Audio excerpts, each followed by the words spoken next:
In a world where A-Dub and E-Ray have left their mics, a man emerges from Bill and Ted's phone booth that also kind of looks like a DeLorean to give the people what they didn't even know they needed.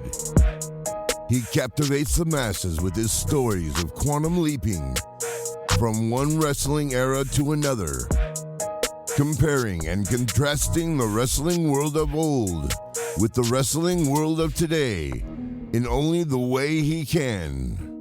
Ladies and gentlemen, Let Me Book the Territory proudly presents The B.A. Show, featuring Sean from Fourth Rope Wrestling, powered by the Embrace the Turn Up Network.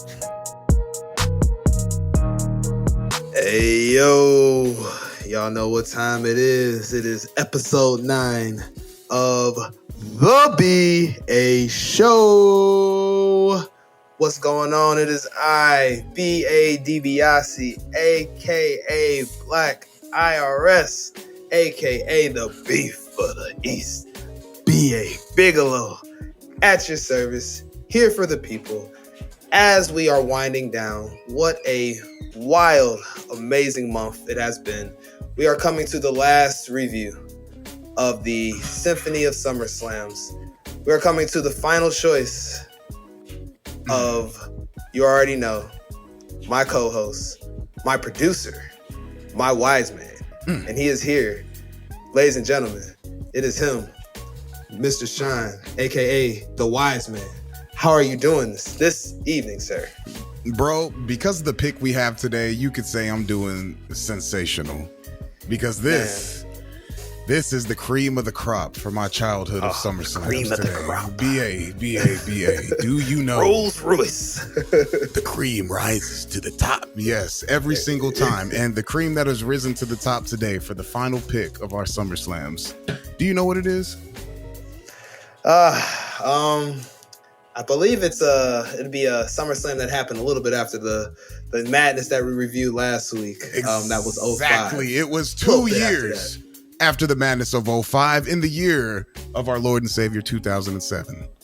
And Yes. if you are not familiar with the year of 2007 in SummerSlam, a lot of things happened there. A lot of things. Boy, things did happen. And as Sean, as you had stated, I was not familiar with the wrestling product of this year of our Lord and Savior 2007, as you just coined. I was not watching wrestling at all, pretty much. After One Night Stand in 2006, when Cena took one of the most memorable L's I ever saw, I think I had my I'm good. I saw all I needed to see. I saw my youngest brother's hero get crushed.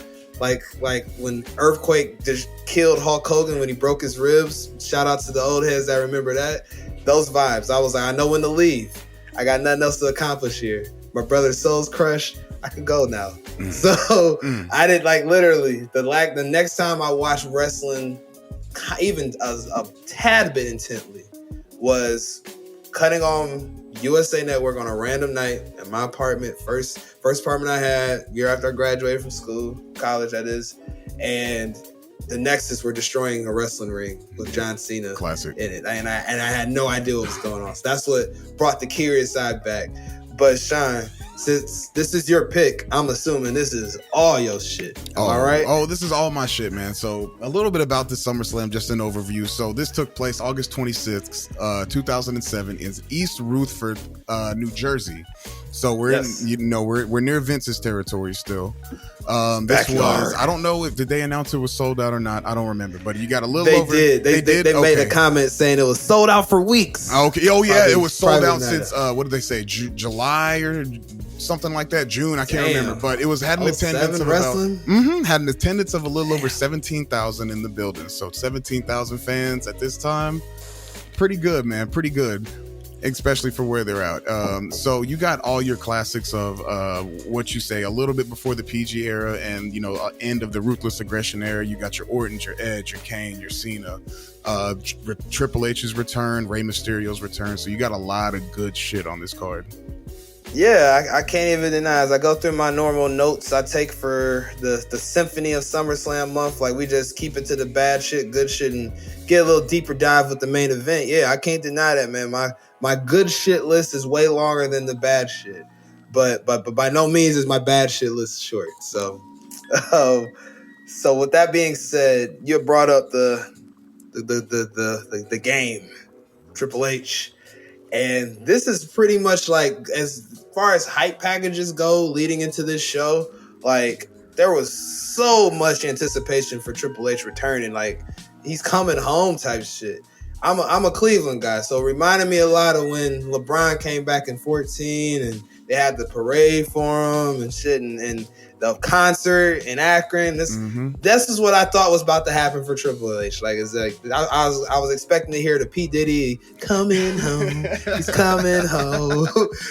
Tell the word Triple H coming home. Yeah, bro. Grab your shovels. Hide your talent. They all about to get buried side by side. He's coming home. So that's what that really stuck out to me from the opening.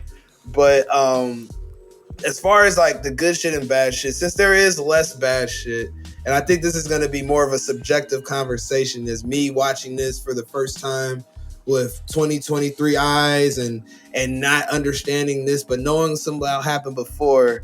And you being in it. So I think we're going to meet some different spots on here. So the first thing that jumped off the screen to me, Sean, in the match with Kane and Hornswoggle, or not Hornswoggle, but Finley, what was the Hornswoggle to get to it, because the match itself was not bad. It was a match. Anytime you put Finley in the ring, and that's why they put him out first, you're going to get a stiff ass match. And I mean, like, Finley don't lay him in soft. Kane cannot lay him in soft. He's a good enough talent to where he knows who he's wrestling and who can take it and not. And they got some pretty good shots in him, but we here for the bad shit. So Hornswoggle, was he good shit? Like, did people love the little man on TV and where that gimmick goes with Vince? Or were people like, what is this? Get this shit off my TV. I'm not here for Doink and Doink Jr. type shit. I'd say before the whole Vince thing as his illegitimate child. I don't know if you remember that. I was reminded during the promo. Yeah. So before the whole Vince thing, that shit was pretty cool. Other than that, I'd say after it was played out, they did too much with him. It was corny to a bit. They kind of started to steer away from those a lot of comical jokes and things like that, because Finley's a very serious character.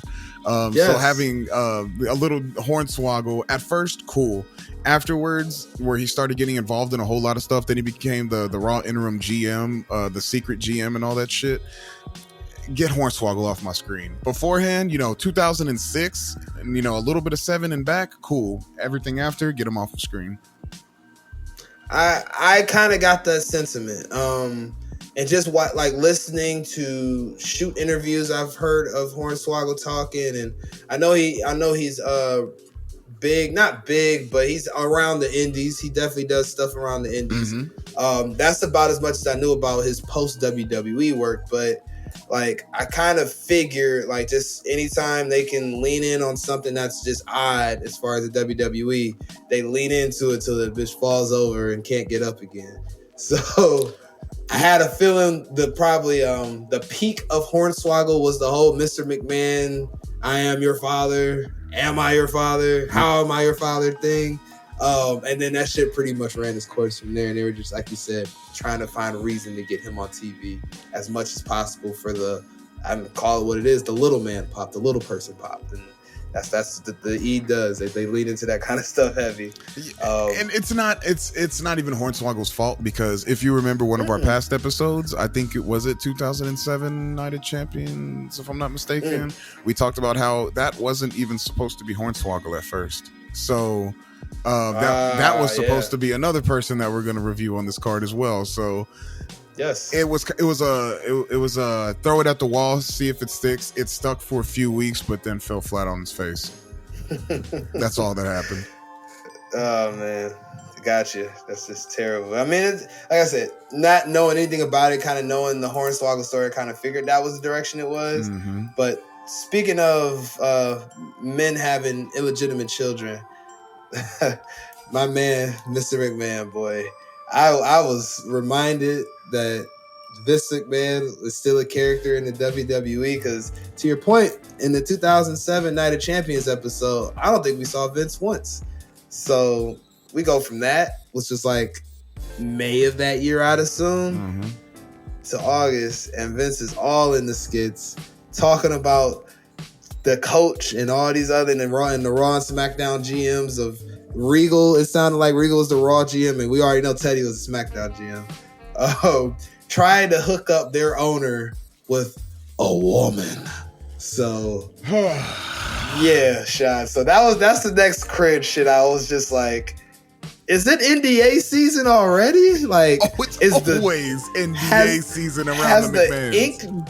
Ink dried on these freshly printed documents, and I'm just like, yo, this guy is horny as fuck. Like, what is happening? Like, you mentioned earlier when we opened the show, Sean, like this is a era which we're about to enter the PG, but we're leaving ruthless aggression. It looks like we were like, this was like the sayonara party. Like, we about to just have a lot of fun. Like, can you enlighten me a little bit more, wise man, about why this was okay, or was it not okay?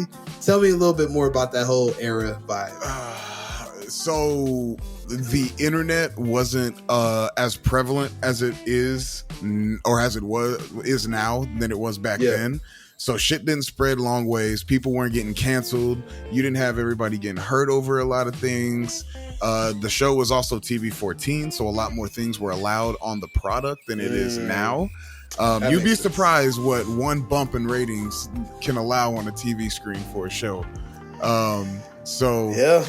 That's kind of why that was that way. And Vince has always been a horny, perverted asshole. So that's one thing Vince will always have in his wrestling. He will have dudes with muscles, and big muscles at that, and then women, skinny, white, black women, whatever, with bikinis showing off their stuff, giving them love, all of that. He's always going to have it. Terrible women representation and big dudes with muscles. That is the Vince McMahon wrestling formula, to say the least. And the funny thing is, Sean, like, I have a lot of these skits was like, these are the bad parts of it, like, was just the constant just like, where's my woman, and like the Mae Young and Moolah stuff, and I would bang her with your, Jonathan Coachman, and like, I'm just like, the innuendo, I'm like, bro, this is like Attitude Era wild. Like, that's just, like I said, ignorant eyes, ignorant ears. I thought we were beyond this kind of stuff at this point in my life. I thought we weren't doing this kind of stuff anymore in WWE. Oh, God, no. Hey. As long as they're allowed to, that shit's gonna fly. Fuck all of that. I see. Fuck all of that. That shit flew like a bird, boy. And this was cacawed and everything. Cacaw. So, we gonna get into more of the Vince stuff later, because like I said, there was some funny shit that happened that wasn't as problematic, but just funny. But other like kind of cringe shit to me brought up the return of Rey Mysterio. Rey Mysterio got into him and Chavo had it looked like a pretty entertaining feud from the build up I saw, the high promo I saw, the high package I should say. It was.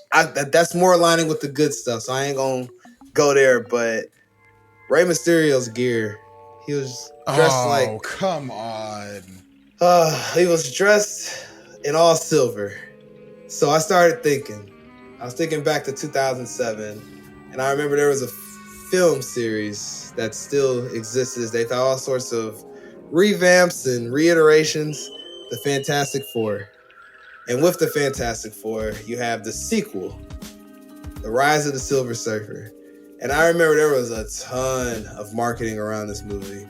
I even wanted to go see this movie. I wish I could get my money back, but hey, can't do that when we go back into the DeLorean. Can't get your money back when you go to these things. Just watch it, look, and go back to where you were at and not try to butterfly effect shit. So, with that said, Rey Mysterio dressed as the Silver Surfer, that wasn't it for me. Like, but I understand, like, Rey's a Marvel guy. He likes the comic book shit, and I'm sure knowing the WWE, they were running hella Rise of the Silver Surfer commercials in theaters now. Go blow your money because they're paying us to say it commercials. So I'm sure that tied into it. But did you think this shit was as ass as I thought it was? Fuck no, I loved it. And I am hurt that you put this on the ass side. Stinky ass, bro. It brings mystique to when he came back, because it's like you know what happened. Rey Mysterio got the stem cells from somewhere. He done got fixed up in Wakanda and got some vibranium knees and shit like that. Yes, so he did. When he came back and he has the different contacts, the nice gear, the silver painted body, it just gives him this mystique feeling of his return, coming back from injury. And you knew he gonna whoop Chavo's ass. He had to. I mean, just from a booking standpoint, absolutely, he had to. But even as just purely suspension of disbelief, being a fan and a 9-year-old kid, 8-year-old kid type shit, yeah, it's you knew what was up. It added to the feeling of it. I fuck with it. Yeah. I definitely don't put this on the trash side. And you know what? You brought up a reason why it's not on the trash side for you, and I respect it. You're 8 or 9 years old. That was for you. Like, he did that for you. Like, that's the demo. He did that for you. Like, me watching it back now, and even I'm sure seeing it at that time, I know I would have shat on it pretty bad. But that's the age difference, man. Like a lot of that shit that appealed to kids at this point in time, I was not feeling at all. Like Super Cena, no. As I kind of said at the beginning of the show, I was not here for that. Like, just I can win through anything and everybody because hustle, loyalty, respect. Nah, not here for it. So, all right, that is one thing. I fucked with Cena up until like a little bit past WrestleMania 21 with his first title win. When he first, I think what ruined it. You know what fucked John Cena up? It was the Marine. That is what ruined, because that's when he started the whole saluting and the respect. That fucked it all up. Once he did the Marine, downfall of John Cena's character. I fucking hate it. Hey, word life. That's where it ended with me. When he stopped Chain dropping, gang, word life. When the bars stopped coming, when he stopped wearing the throwbacks representing whatever city he was in, and the jerseys. That was the stuff I thought that was cool from him. And then, like I said, coming back and seeing this stuff didn't really go for me. But that's neither here nor there. We'll save that for. We got some discussion about. I got some questions about his run from a child version of Sean's eyes and what he thought was going on in retrospect now. But that's later on. We'll get there.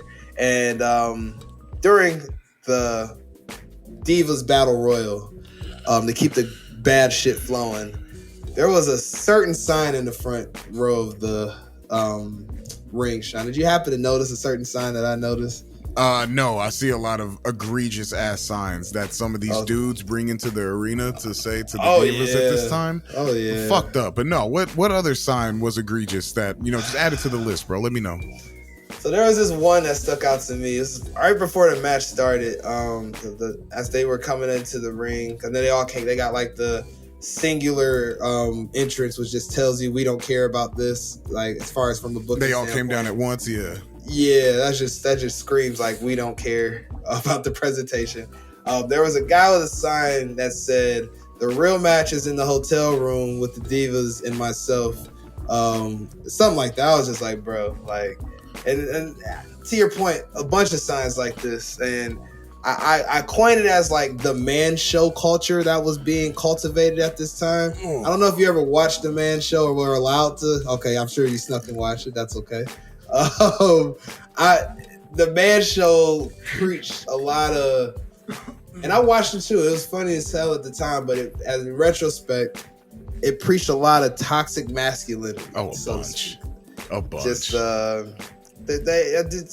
go. You guys got YouTube and stuff. Go look up old clips. I'm not about to crack the code and open up those can of worms that whole time frame can be, but I'll just tell you this for people that have never seen the show. They would end every episode with scantily clad, bikini clad, so to speak, women jumping on a trampoline for the last 2 minutes of the show. So yeah, definitely over for me at the time. Here, almost 20 years later, that doesn't work for me, brother. Oh, especially being a father of 2 girls, that really doesn't work for me, brother. But yeah, I think that was a product of that time frame. And to coin off and end the bad shit for me, I think this is a good discussion to have, man, because I don't know a ton about this guy, but I know the things I do know, I don't think they're that positive. But the great Khali, sir, he was on this card as world heavyweight champion. A quite controversial championship run, if I understand correctly from the wrestling zeitgeist and the IWC smart marks that exist among us. This was not a good thing. I know Vince. Vince loves his Giants, boy. Oh God, he loves and them. Not only does he love his Giants, but this particular Giant was an actor in a movie before he became a wrestler. So I'm sure Vince saw him and was like, "Get me that big man." So actually, BA, you knew him as an actor.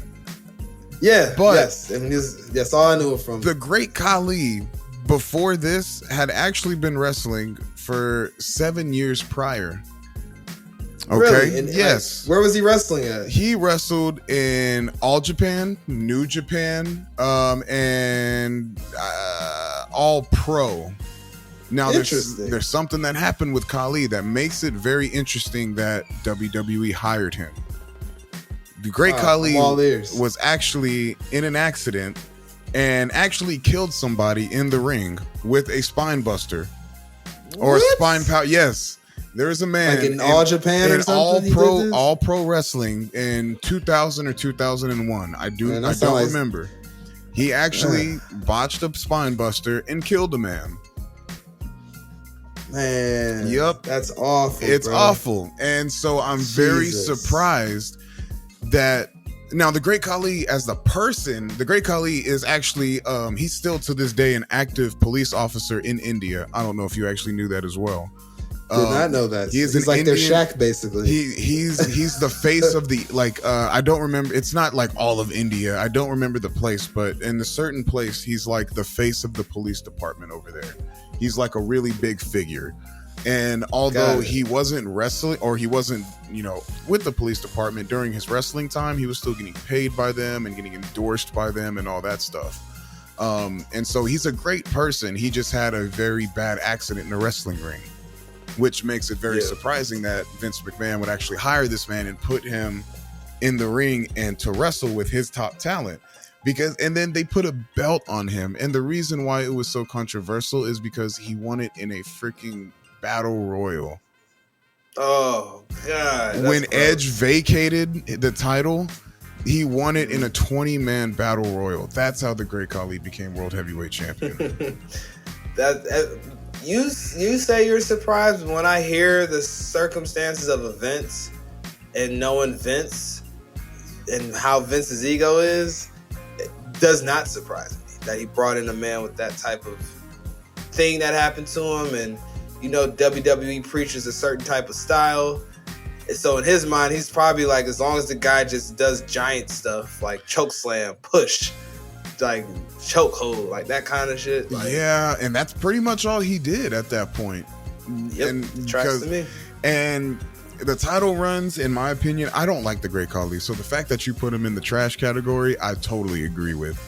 I do not like him as a champion. I don't like him on the TV wrestling other wrestlers. He's a good actor. Keep him in movies. Make him, I can't even say I don't even know another giant. Like even Omos is more entertaining than the great Khali.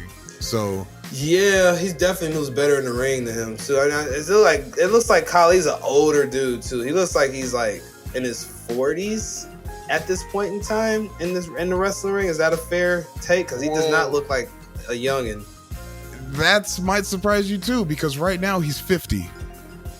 As of right so that now, means he's at least 30 in the ring. He's like 35. He's mid to late 30s in the ring at this point. So I mean, that's not old technically for a wrestler. Half of the all the top talent damn near right now in WWE is in their 40s or pushing 40. You know, so the fact that he's mid-30s doing this shit, I don't know if it's his knees because he has like really long legs and he walks weird and runs weird and shit like that. Man. So I don't know if it was the knees, the way he set up, prior injuries. He had on the most like orthopedic looking wrestling boots I've ever seen in my life. They look like them shoes that the older folks can wear with the 2 straps that go over and that's it. Velcro. Yes, that was it. That's what he looked like he was wearing the wrestling boot equivalent of. I even made a comment on my note about Crowley was to bring up his wrestling boots. They looked very strange to me, but I'm sure a gentleman that big and he walked like it was probably in a lot of pain on a regular basis as far as just carrying all of that around. But in general, like I said, Great Khali, no idea, would have never spoken to me if I was watching live at the time. And like the craziest thing with the Great Khali, in my opinion, as far as like where he's at this point in his career versus like what he could be doing, was just like, it's the whole just giant thing, you know. Like he looks like and then like the other thing I knew about him was the Punjabi prison match, which I know was terrible. I saw that, not a good thing, should have never happened. But the fact that like in this match, for example, he's wrestling Batista, there's not a lot happening in there. Like, and I was just like, why would they put? I guess they were trying to get the title off of him to get to Batista. Like that's kind of all I really took from it, because I'm just like, why would you put Batista in the ring with him?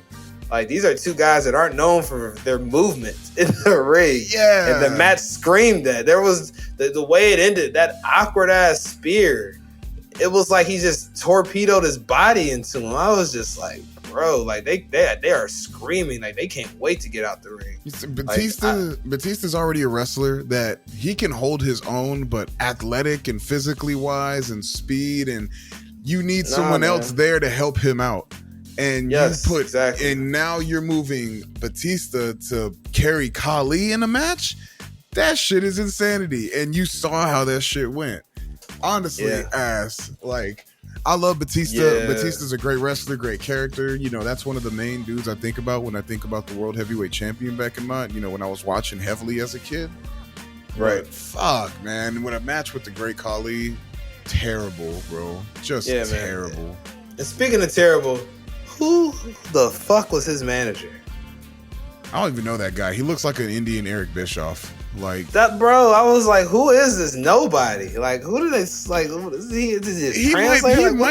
He might be somebody really popular. I don't even know. So I don't want to shit on the dude. He might, you know. I thought it was Sanjay Dutt in a wig at first. Like, I was like, yo, I know that's not Sanjay Dutt, and I'm not gonna say that is, but who is that? But that's the first thing that came in mind. I'm like, they did not just put a terrible fucking toupee on Sanjay Dutt and say, go out there and be his manager. So yeah, I didn't know if you knew that or not, but I was like, that dude just threw me off, his appearance, and from there, everything else he did, man. But that's it for my bad shit though. Like I'm like I said, not a terribly long list, but a list that we deserve some discussion. Okay. But from the man that sat in this card, this is your shit. Would you call anything else on this card bad, or everything else is? You know, it would be wrong to call Beth Phoenix and Michelle McCool bad. I left that match alone purposefully because I thought the same thing. It would be wrong to call that bad because they're trying. They are really trying during a time to where women's wrestling wasn't even represented at all anywhere. Biggest of facts. Yep. The one actual singles women match on this 9-match, well, technically 8, not counting the dark match card. They really tried, so I can't shit on that and call it bad. So that's it for me. Honestly, I agree. Yeah, like I when I saw that match, I was like, this should be on the bad shit. But I'm sitting there like, it's 2007. They have no like body really in their corner to make this better. Not fair. Let it be. But like I said, there were some things that deserved to be called out, like the gentleman in the crowd with that sign of the hotel room being where the match should take place at and not the ring. But it's people like that got signs fucked up at live events now. Like, there's a lot of shit you can't even got away from that. There's a lot of shit you can't even do. Like, yeah, you can't even walk in with signs if you know if you're in a vision of a possible camera shot, they don't let you put that up, and they can get kicked out. I've seen people. Oh, they give out signs now. So that's the safe way to do it. They give out signs. They're like, I've seen they have like the LA Night signs now with the generic across it and shit like that. Like your NPC, match on 2K. Basically, it's like the fucking undashing Cody with the paper bags. Just make everybody look the same. Love it. So if that's the end of the bad shit, man, let's move on to the positive stuff, man. The good shit. So I kind of alluded to this earlier. The Fit Philly and Kane match, I aligned that with good shit just because if you don't got the cruiserweights, this is the other way you open up a good card, is if you put on guys that can go. WWE uses this formula right now all the time when they put the Brawling Brutes on first, or somebody that knows that they're going to be able to get a lot of energy out of to open the show. It's the best way to do it. Like I said, not a lot to say about it that I haven't already said, but gotta give respect to what they do as far as, especially Finley. The man this sells the stiffness, so to speak. Oh God, yeah. Finley is one of those dudes I put in the same category as like Hardcore Holly and dudes like them, old school stiff ass hard wrestlers that. Yeah, by the book type shit. I fuck with them. Yep. I fuck with them. Can't even be mad at it, man. And then as far as more good shit, the other side of the Mr. McMahon skits, like I said earlier, the fact that you kind of start alluding to who's Vince McMahon's bastard child as he keeps on coining this kid that we don't know who is yet. My bastard child. So that part, but who stole the show from me was Crime Time coming back there. That shit was hilarious. Their whole gimmick, man, just that I got buddy. Yeah, I got buddy.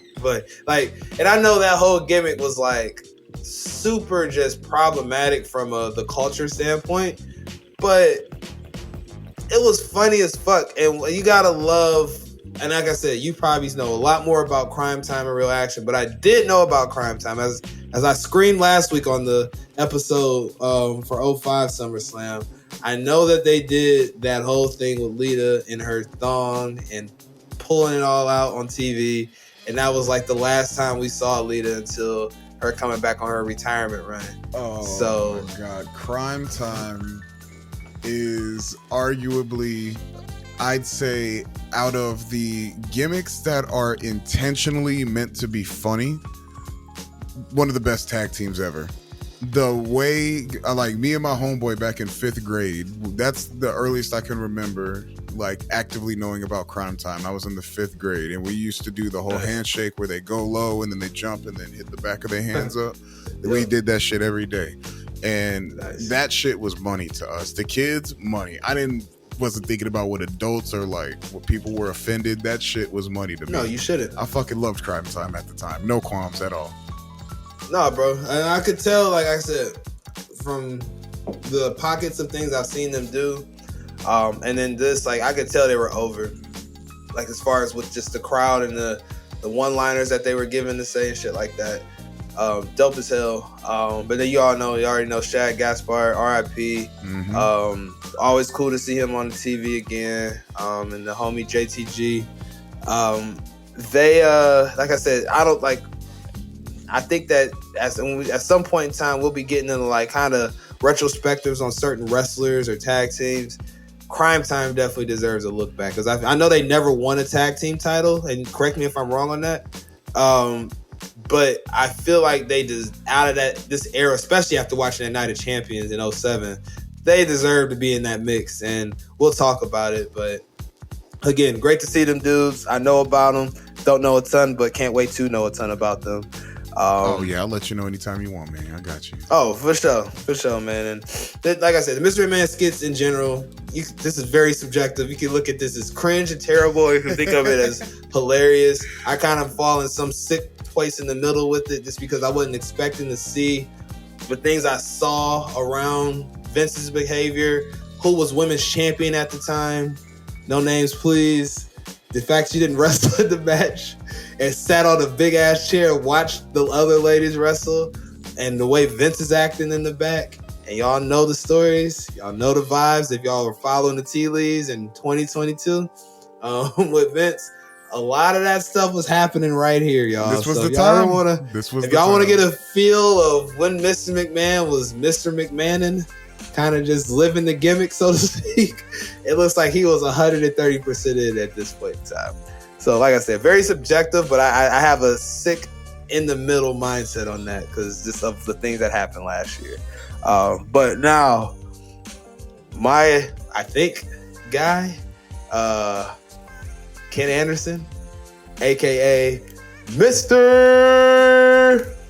Kennedy. And I thank you for bringing this up, because this match, we got a 3-way match for the Intercontinental Championship. And the great match, by the way. Oh my God. Amazing fucking match. Umaga as the Intercontinental Champion. And then this is like my unsung hero of the card. Other than the obvious good matches that are on here, like the main events and shit like that, this is my favorite, to be honest, because these 3 dudes were some of the unsung heroes in this era of wrestling for me. Just like Umaga, this is like I don't know, his 3rd repackage. He was in 3-Minute Warning and then like something else before that. So I forgot about 3-Minute Warning. Yeah. Oh yeah, bro. Like Umaga, this is like his 3rd repackage in WWEF/shit. Yeah, gotcha. Carlito, Ken Anderson. Now Ken Anderson, I know you were asking about. So what was it about Ken Anderson that you're a little curious about? I mean, upon the talk of creating this show, Mr. Kennedy came up in my mind. I think we were just talking about, as we were talking about like things we want to talk about, things we want to get into as we built this side pod to the main show of Let Me Book the Territory. Mr. Kennedy's character just seems so just like, how did that guy like not become the guy? Because he has all the pieces and parts that the WWE looks for to strap a rocket to somebody or give him a lot of runway to do his thing. So tell me, like, Sean, like what I mean, I can see what makes Mr. Kennedy great. He looks like a very good heel. He takes his shit very serious, but why was he not more? And what happened after it looks like he unceremoniously left at some point? Dear God, it was terrible luck, circumstances, and timing. So one of the 3, I'd say 3 of the major things was, 1, he was supposed to start his push as the illegitimate child of Mr. McMahon, and we know that never happened. So I do remember hearing about that. So boom, okay, that never happened. Killed that one. Second one, coming up around this time, he was supposed to get another push. Boom, gets injured. So injuries play a fact in that. And then the third one, which ultimately led to his demise, is him being coined as unsafe in the ring because a certain superstar basically got him fired. Do you know who this wrestler was? They're on this card. I'm going to try to guess. I'm going to think about wrestlers on this card that I know can be problematic. Now, don't think 2023 version of them. Think 2007. I'm gonna guess a guy I alluded to at the beginning of the show, the Golden Shovel. Is this one of his victims? No, it is not. This man, Ken Anderson, actually fell victim to one Randy Orton. Really? Randy Orton claimed that Mr. Anderson dropped him on his neck with a botched belly to belly, which never happened. This also happened like days after he came back from injury, if I'm not mistaken. I think he was released like within a week after this. So he came back. Damn. Yeah. So he came back from injury, had a match with Orton or something like that. Orton claimed he dropped him on his head, and Kennedy said that he went and got himself taped up and all this stuff, and Orton blew up on him in front of Vince and the McMahons and management and trainers and all this shit about how he's unsafe. Ends up getting released later for the shit, being coined unsafe. And then backstage politics, yada yada. You know how they were back in this era. A lot of those dudes, the SmackDown 6, Triple H, all of them held a lot of fucking power in what goes on. Oh yeah. So between between angles not getting fully flushed out, injuries, and then Randy Orton, that is why Ken Anderson, in my opinion, never really got his full potential in WWE. Yeah, Randy would have been the death blow at this stage, because as we'll talk about later, you can tell that they are setting up Randy to be, and this makes more sense why he probably did this, to be the heel of like to Cena, like to Cena's babyface, or he's going to be the heel of heels. And I could see a young Randy pulling some sabotage shit like this because he worried about his spot, and you know that you'd supposed to be the heel or about to be the best heel in the company, and you got this dude over here getting this ridiculous reaction from the crowd, and he's got more things that I think were over than Randy did at the time as far as mic work. Oh God, if Anderson never had the shit thrown at him that happened, absolutely he would have overtook Randy any day of the week, in my opinion. Anderson wrestles better than Randy Orton. He had a lot better gimmick than Randy Orton, in my opinion, at one point in time for a while. Yeah. His mic skills are better than Orton, and he's more entertaining, in my opinion, back in this time. You can tell, and I mean, I'm trying not to think about Randy after this and think about Randy in this bubble, because he's not who he's not even. He's like almost halfway to who he becomes as far as what his career means and all that stuff. So I can see, like I said, young Randy Orton was a problem for all the wrong reasons, and I could see him seeing this dude come back from injury. He knows how booking works, and they haven't seen somebody in a while. They're gonna try to milk something out of it, especially if shit's down. So I'm certain that is the truth, just knowing how Randy got down. But yeah, man, Mr. Kennedy seemed like a dude that should have gotten more, and hearing that, it all makes sense, unfortunately. But yeah, like as far as that goes, it just sucks. Unfortunate timing. Unfortunate. Yeah, that's what I'm saying. Like it's not a lot to really say. Like I could see the potential. Like it's just like it's other than no other word, it's just shitty. Like I could tell, like it's just shitty. And then after the WWE shot, I should ask this, like, because I'm ignorant to it, and it's okay if you don't know, but didn't he just go to Impact or something, and that was kind of it on his career? So he did a little bit in OVW. He had his final feuds, and then he went to the independent a little bit. So he did independent scenes, I think, from because he got released in 2008? I think, or something. 08, I thought he was there longer. 08 or 09, I can't remember. 08 or 09. But he was on the independents till 2010, because that's when that 2010 boom for TNA came in, and that's when he went in. And then he was with them for 5+ years, bro. Like he was with them a while. So he didn't go straight to TNA after WWE. He actually went on a radio show and expressed how he wanted to go to TNA one time, and I think that kind of got the pot mixing and people calling and reaching out, and then it ended up happening. Hey man, he wasn't holding that mic because it looked good. Like the man knows how to get on the mic and get what he needs and gets what he wants. So just like Great Khali, like I said earlier, Mr. Kennedy I didn't know a lot about, but difference is like I could tell this dude was over, and it was a matter of circumstance, and there's your circumstance, unfortunately, bro. That's crappy to hear, man. I hate to hear that type of stuff, but the next thing I would say is Chavo and Rey, the good shit from that match. I mentioned it earlier, like the promo work Chavo was doing, like sounding like Rey, like he's just soft ass voice, right? Like people were disgusted, and like you said, Rey's selling the knee injury, so Chavo putting him out of commission, and yeah, like and it worked, and I forgot to mention this on last week's show. As far as the Eddie Guerrero and Rey Mysterio match, but not too many people know that 2 months later Eddie Guerrero would pass after that show. So I'm sure, and we know Chavo and Rey made too much sense for them not to do, especially with Rey coming back off an injury. Like put him with the person that probably be safest with and most comfortable in the company. It's gonna be Eddie's nephew. So that doesn't shock me at all, but. Like I said, the promo work Chavo was doing in a good way surprised me, because I didn't know he had it in him. No, all quite honesty, so that was impressive to me. As far as that, and then in general, like the match had just great action. It wasn't slow and plotty, but it also wasn't like this cruiserweights just flip fest. It was just a good, fast-paced match to kind of watch to get a card along, I'd say.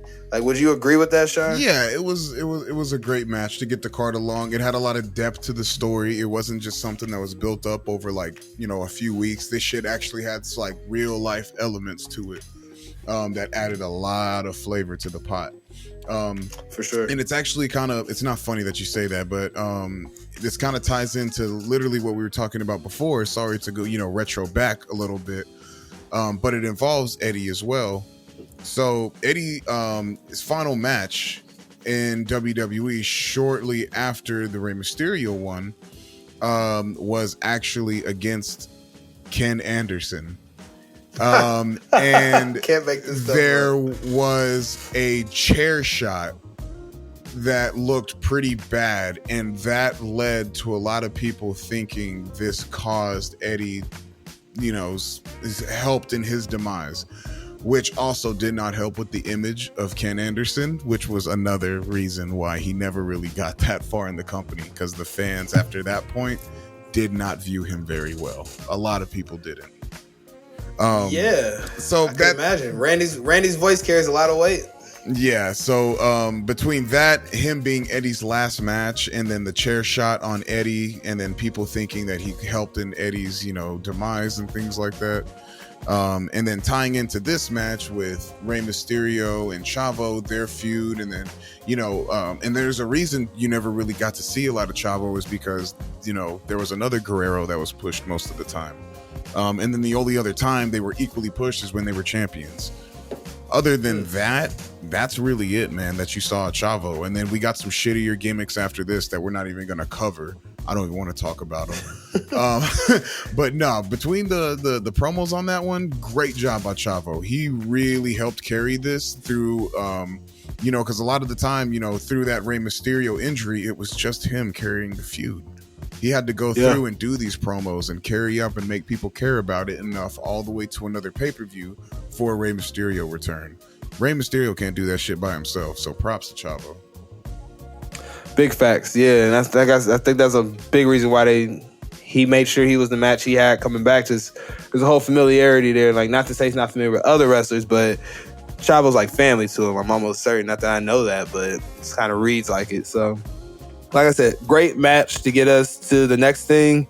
Next thing was a funny ass segment with MVP, Matt Hardy, and good old Stone Cold Steve Austin. And anytime I feel like at this stage of Stone Cold's career, like he was down for just that one time pop anytime, everywhere, like random Raws, main events or main pay-per-views.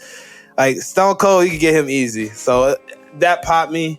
But MVP's suit made me crack up. Just reminded me of Steve Harvey's suit in 2007. Oh, here we are. 04 NBA draft suit. Absolutely. Yeah. Oh, yeah. Like we were talking shit about Rey Mysterio's outfit at SummerSlam 05 when he had on them Groucho pants. Like, what are they gonna say about that? So yeah. Oh, so yeah, I was like, you talk about parachute pants and needing that aerodynamic. I was like, those MVP pants will get you there. But no, man, like I said, great segment with three guys that are good as far as promotional skills. So not mad at it. But what was your thoughts, man? Oh, this is a great segment, man. Bringing in Stone Cold is always a classic in this time frame, especially with MVP, who is amazing on a microphone. Dude is leagues above, and I don't know if many people realize how good a wrestler MVP actually is, and how good of a wrestling-minded person he is. Fucking great. And then classic Stone Cold, Matt Hardy at this time breaking away on his, probably his best singles run in my opinion. At this time, classic segment for this SummerSlam. I love it. Yeah, man. Lots of things to love in this one, and even the old school Miller Lite cans from back in 2007 when I first started drinking beer and stuff like that brought back some memories. So yeah, even the beer cans was getting all the feels. Not a bad place to be, man, as far as that stuff goes. And as far as the next thing I wanted to kind of get into, this wasn't really much to say. The Punk and Morrison match, solid.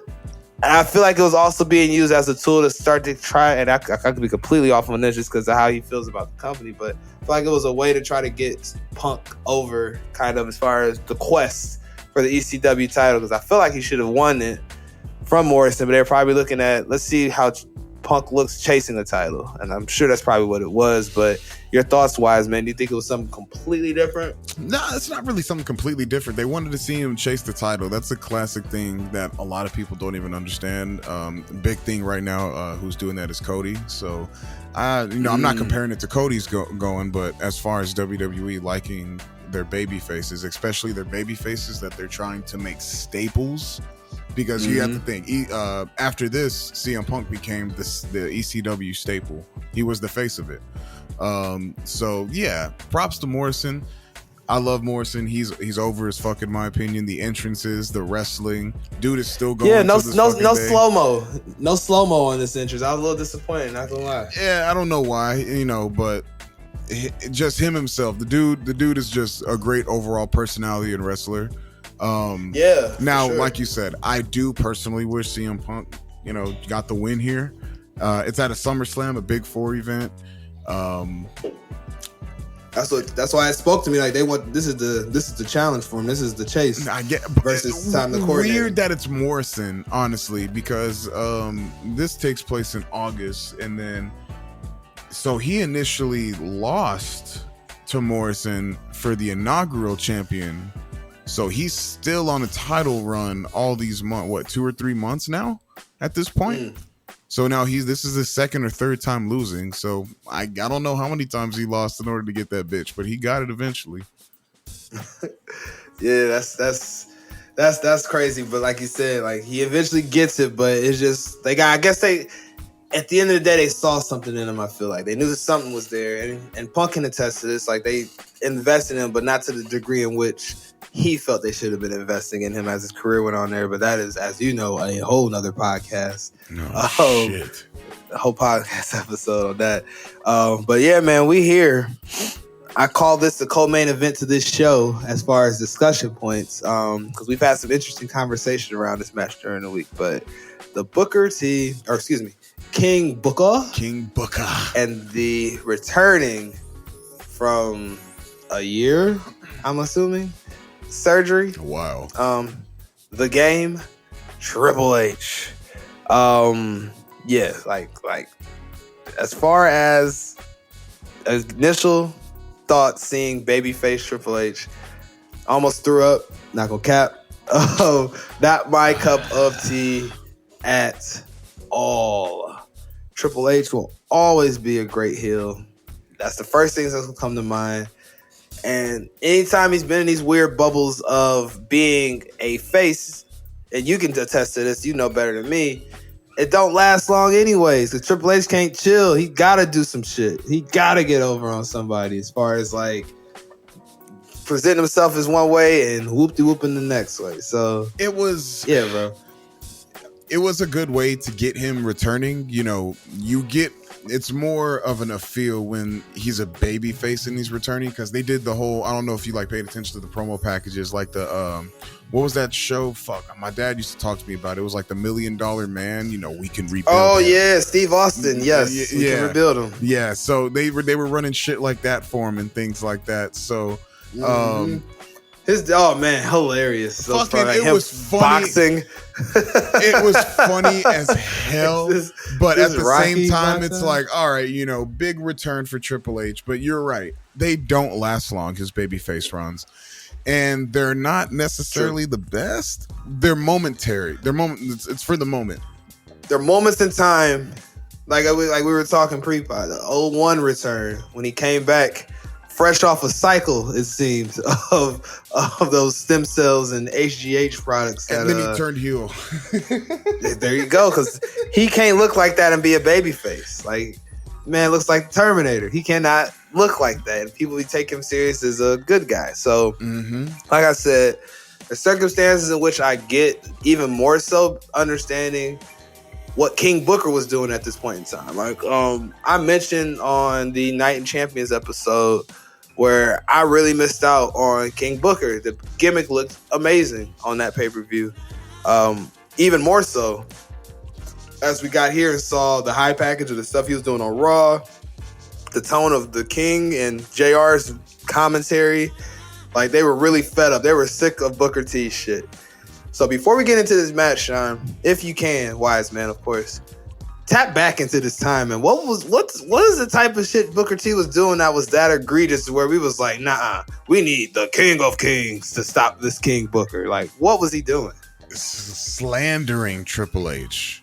Because, you know, I love it. Triple H was already the King of Kings beforehand. And then King Booker felt like, you know, this nigga trying to challenge me. Like, you know, he trying to buck to him and shit like that, bro. So, you know, slandering his name. He's not the real king. I'm the real king. I'm the true king. You know, shit like that. You know, it's nothing, I wouldn't say personal. That's why it didn't, you know, the match wasn't this big, you know, Dave Meltzer 7-star classic.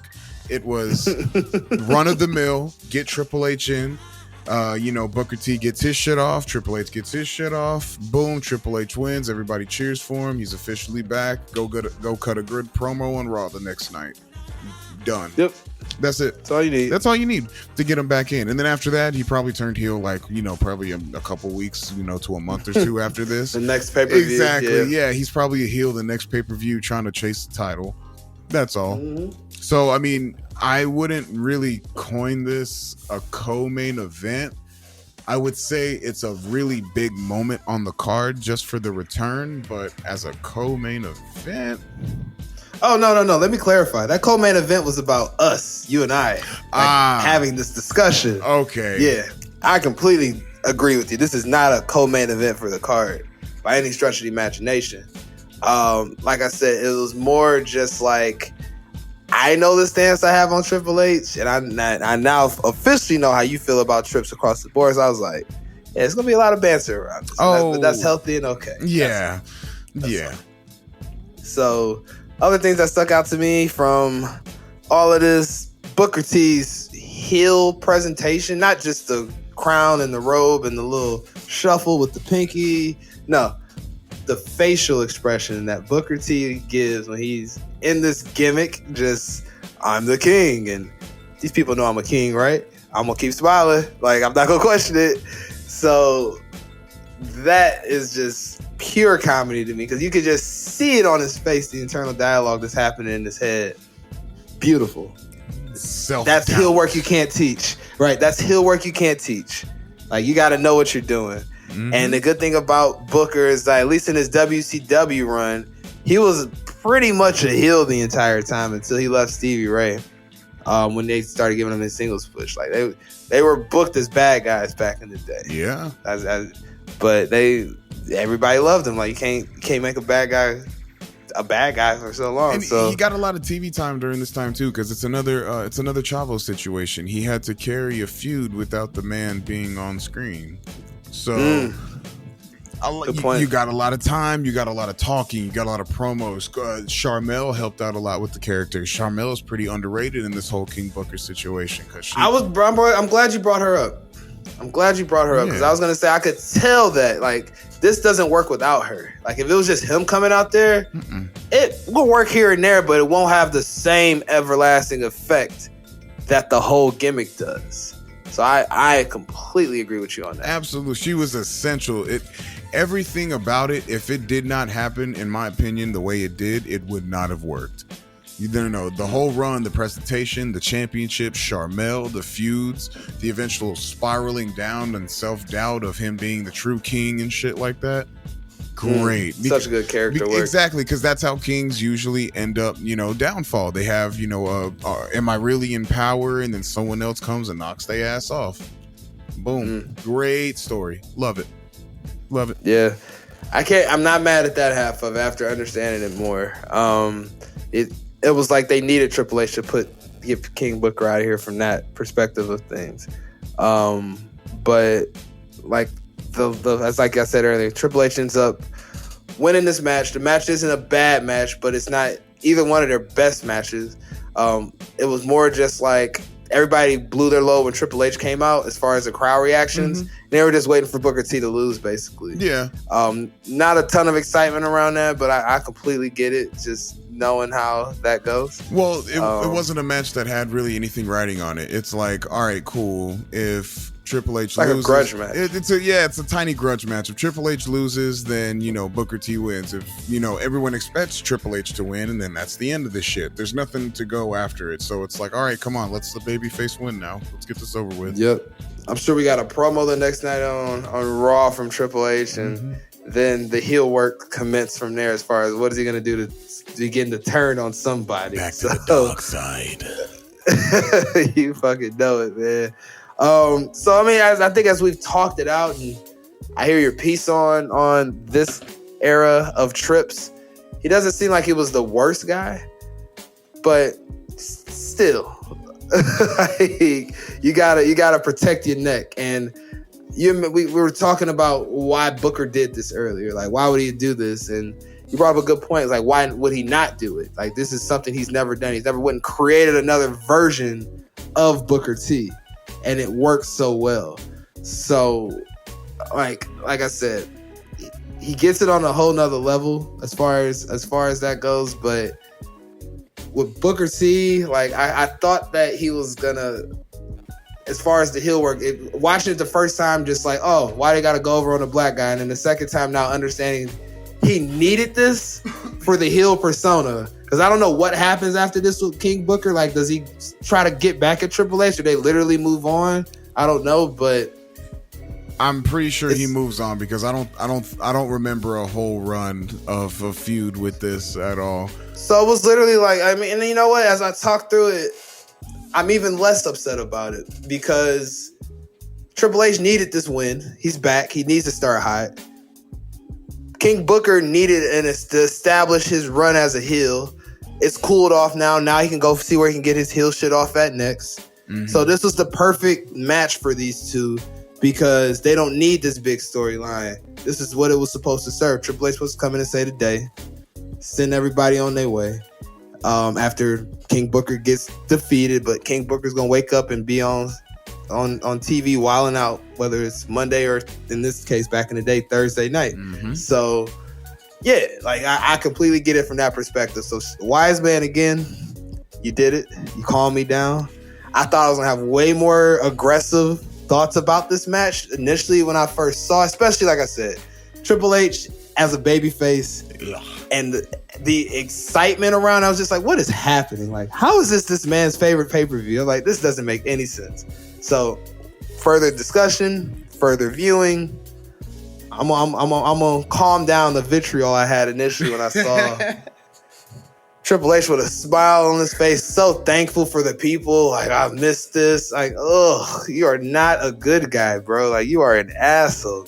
There's the Triple H I like. So yeah, man.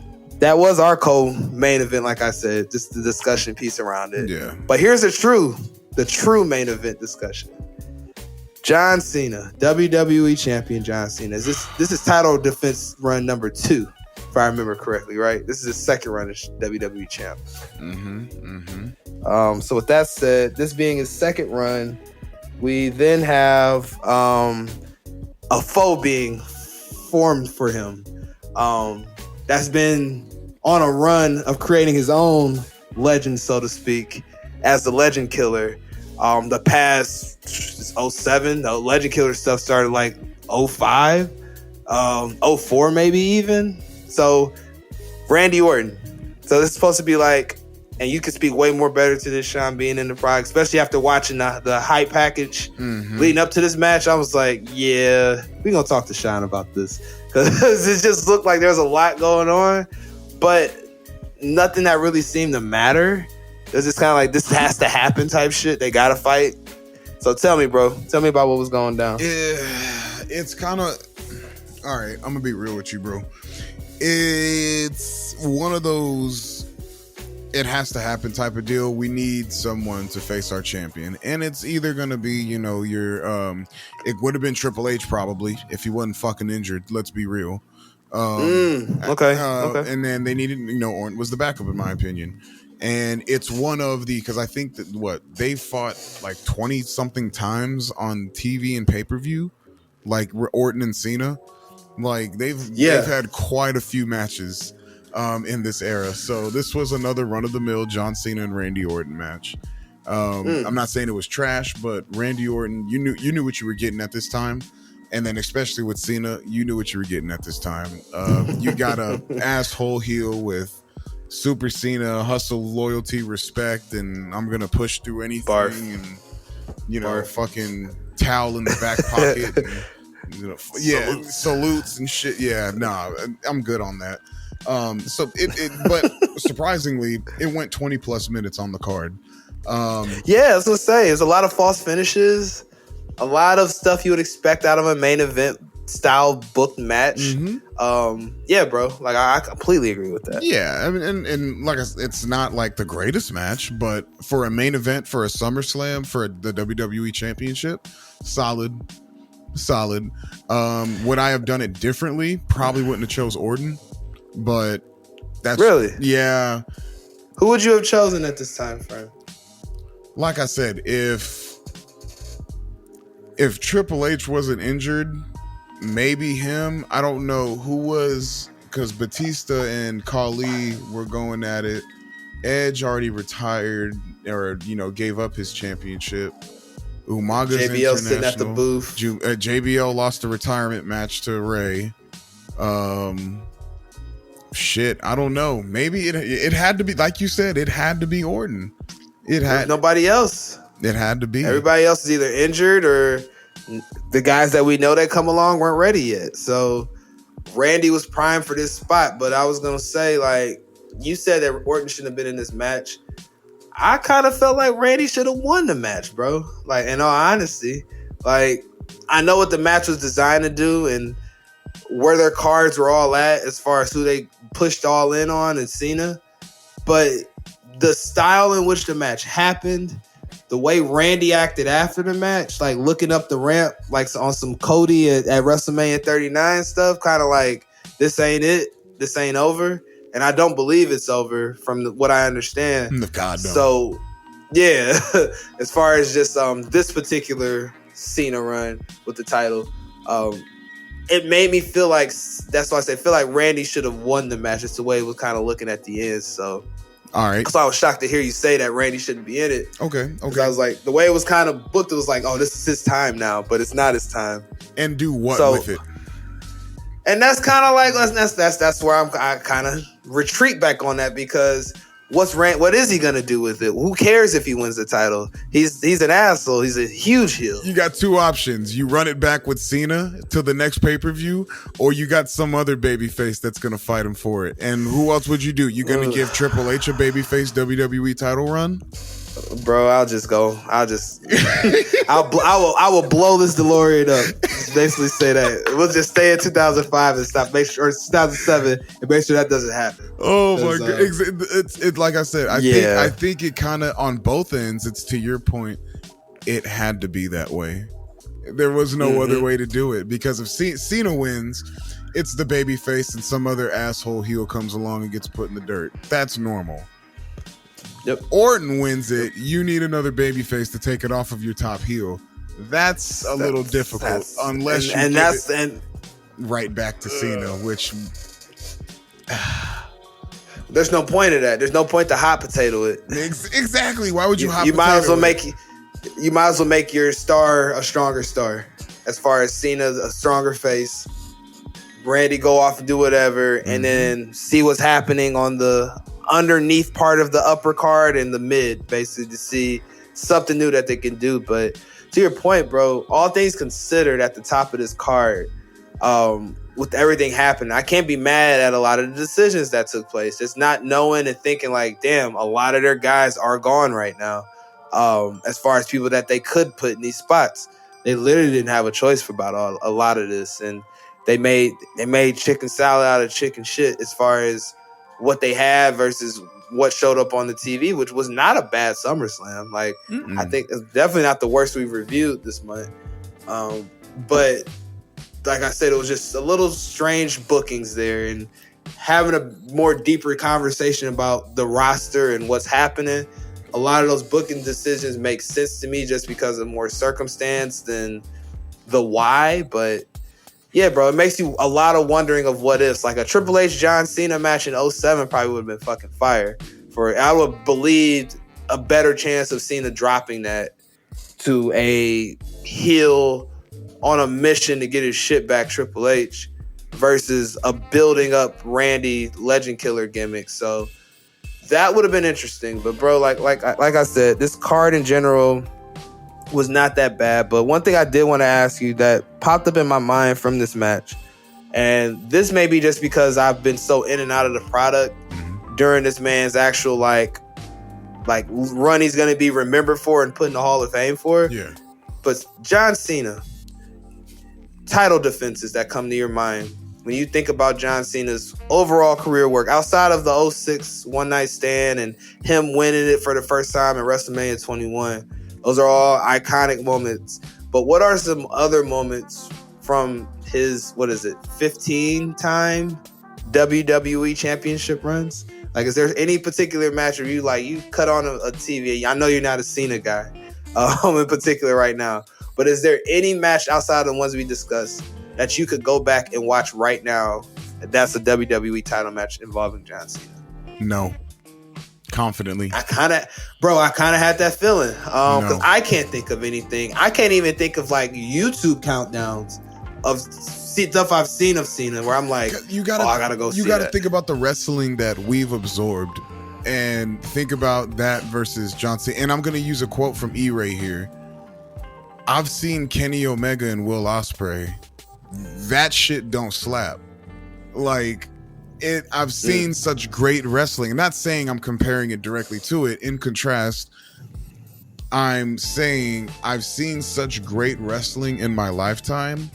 John Cena's wrestling does not captivate me one bit. It's like he's our generation's Hulk Hogan almost, without the toxicity that he brings in a company. Like John, great character. I liked him as a child. I liked him. But once I got a little bit older, I was like, oh, this shit's mad corny. This nigga winning all the time. He's beating everybody that I like. Can't nobody get a title. He's like Michael Jordan holding the fucking NBA up from like 91 to 98 type shit, bro. Oh, yeah. It was stupid. Like, I hated it. I absolutely hated it. So no, I can't think of one John Cena match that I can turn on right now that's a WWE Championship win that I like. I can think of losses. I can too. I can think of losses, but other than that, no, I can't think of wins. And honestly, well, with that said, then I would love to hear something. Like I said, I'm only familiar with the early losses, but give me some losses. If I was bored tonight, go cut on the cock and go watch and seek out some John Cena L's that were pretty fun to watch. It sounds like I'm not gonna tell you that did a bunch of them. Is there one in particular that comes in mind to you that you think about? The one I always love watching is because it's the classic, and it might be overrated, but when you're watching this at the time live and you're in it, Unforgiven, what was it, 06 when Edge first cashed in? 05? Yeah, I think you see 05? It was 06 or 05 or 06. I don't remember correctly. Yeah. But it was Unforgiven. John Cena goes through this grueling ass match and then gets his fucking ass beaten, his title taken, and everybody is just devastated that this actually happened.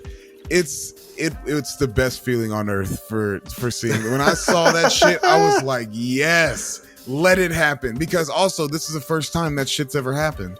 No one has ever cashed in post-match when someone has already gotten their ass whooped, they're down, beaten. So that was the first time that's happened. That was like a ultimate opportunist. Ultimate opportunist. That's why Edge was coined the ultimate opportunist. He did this first time cashing in, and then it became cliche after that. You know, champions down, getting their, they're holding their leg or their arm, and then all of a sudden someone else, the Money in the Bank music hits. It happens all the time now, but Edge was the one to cultivate it. That's what it sounded like, bro. Like it was nice. It was nice. So if you ever want to see John Cena lose, like you see him win a good ass match, but then shortly after that, it's like giving him like $1 million, and then all of a sudden it just burst into flames right in front of his eyes. It's beautiful. I love it. That does not surprise me, man. So that's SummerSlam 2007, man. Pretty much, we fade to black after you see Randy Orton looking down the ramp at Cena, posing and throwing up the threes and hustle, loyalty, respect shit for the crowd in typical Vince fashion. Champions got to pose, man. So Tony as we end all these,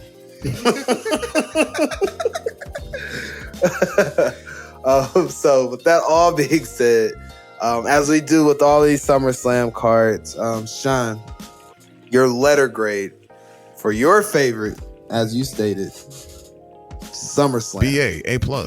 A++.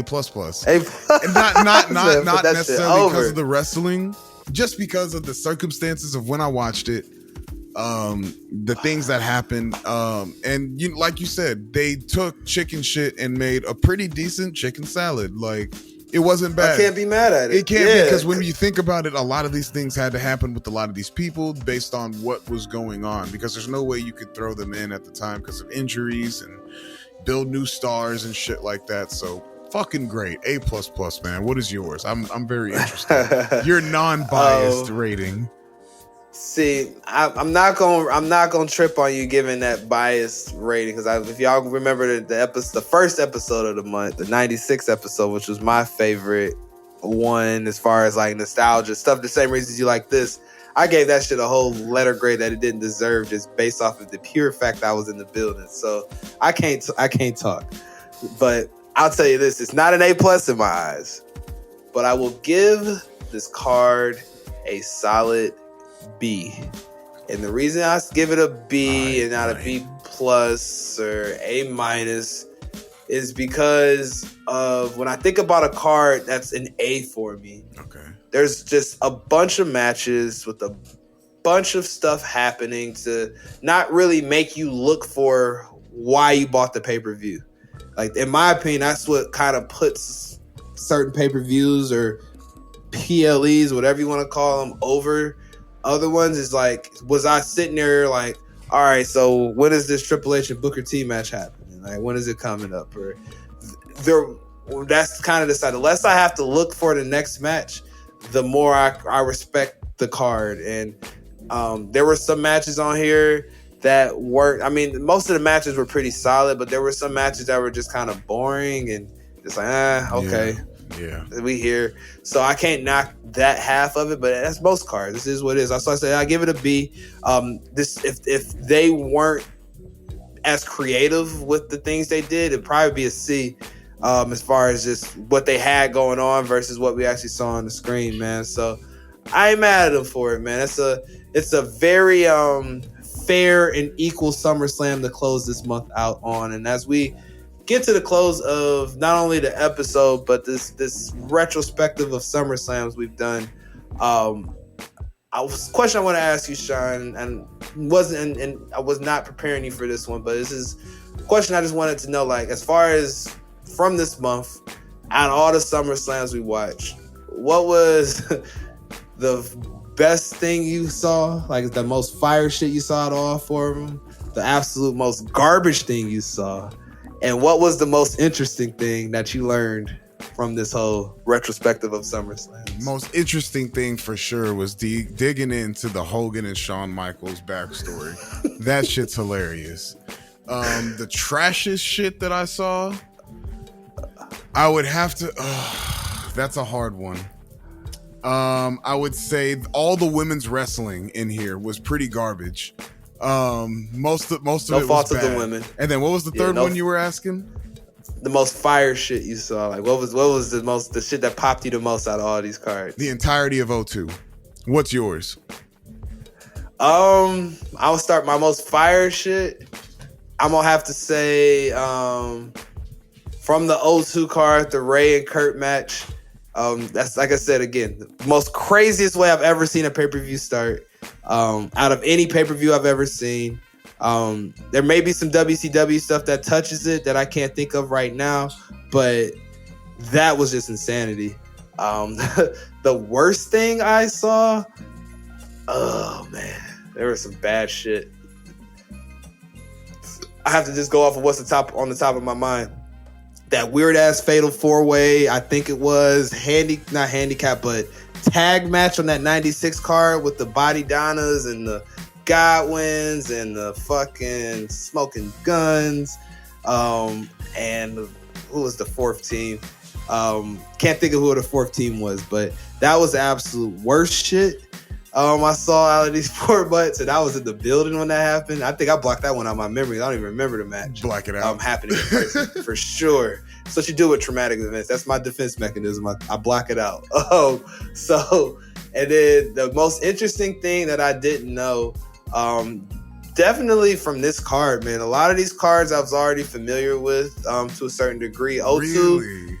There was some stuff, but this card, I would say, definitely a lot of stuff I didn't know. The most interesting thing I'd say was finding out the Great Khali killed a man in the beginning of his career.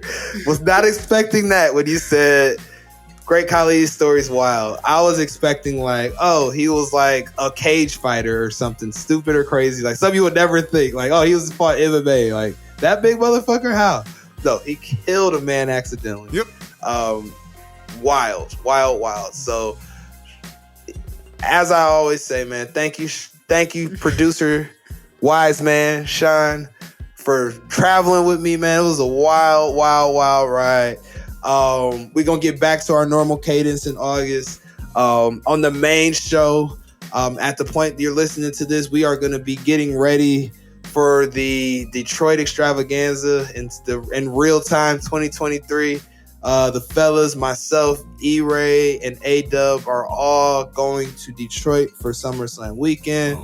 That's why we did this. It was a good welcome to August type of deal because it's going to be a lot of content of us out there doing our thing. So thank you for joining me on this. We're going to come back with some fire in a couple weeks.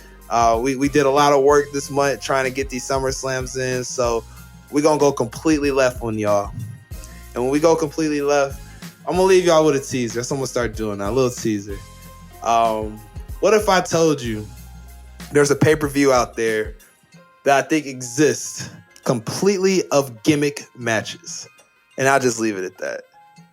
So with that being said, thank you again. This has been another episode of The BA Show, featuring the homie, the wise man, Mr. At Fourth Rope, Shine, my producer. I gotta give you those reps.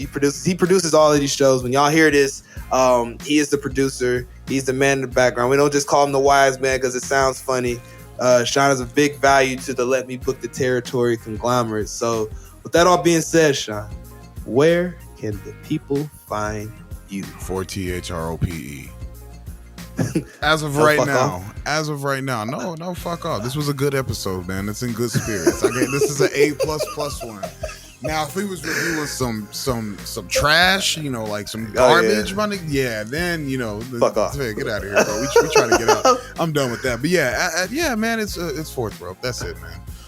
Very fortunate to be a part of everything. Thank you for the props and the producing part. It's what I try to help out with, make everything sound crisp and clean and smooth, for optimal experience and listening experience. So thank you. Hey, I appreciate it. I know our listeners do. I know the fellas do over on the main pod. So I just had to give you your props because I was sitting there thinking, I've never told our good listeners, this is the man behind the curtain. He's producing everything. He's the producer here. So I had to give you those props, man. And thank you for being a part of the conglomerate. So with that being said, y'all already know y'all can find me every single Friday with the fellas on the main show. Let Me Book the Territory. Comedy of the current product. No other way you're going to find it on any other wrestling podcast out here in these streets. And then as always, you already know, this month every Wednesday, but every other Wednesday, y'all will hear us in the future right here for the BA Show. Also, I was also recently on another podcast. I am on the Dadcast Part 2 of the Inaudible Ruckus podcast with the homie Low and the homie Tech Jones, aka DJ Nomadic, aka Dak. We had a great episode for all the dads out there that need some tips on how to navigate these treacherous streets of the terrible 2s, of the terrible 3s, of the wild 4s. Yeah, there's all sorts of valuable nuggets in that 2-hour rough episode that we just did. So go check that out. inaudibleruckus.com. All the RSS feeds you could think of, Apple, Spotify, SoundCloud, all of them. So go check that episode out. But yeah, that's the latest and greatest with BA. So with that all being said, people, in the words of the great poet, Sean Carter, may the best of your todays be the worst of your tomorrows. Y'all take care. Everything is wrestling. Let that madness wash all over you. And come back and see what all these gimmicks are about in a couple weeks. Yeah. Oh, yeah.